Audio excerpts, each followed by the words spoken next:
Dans les applications horlogères techniques, distribution d'heures dans les gares, dans les aéroports, dans les entreprises.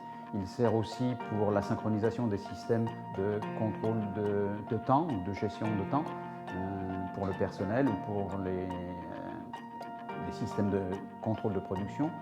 Il sert aussi pour tout ce qui est automatisme d'éclairage public.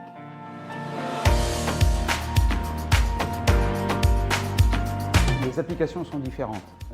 Si vous êtes câblé réseau, vous pouvez utiliser Internet. Mais ça dépend de votre fonction.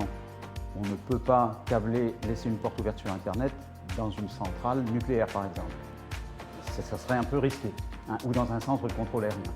Et d'autre part, il y a toutes les applications dites dispersées, où il n'y a pas de réseau, et ça permet de recevoir sur tous ces points, et en particulier à l'intérieur des locaux.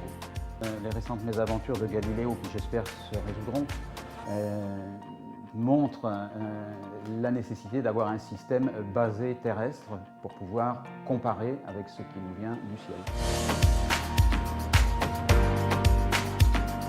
Nous avons actuellement en cours une étude sur la mise en point d'une fondation du temps qui permettrait à la fois de continuer la diffusion du signal horaire qui est actuellement utilisé par 300 000 horloges en France.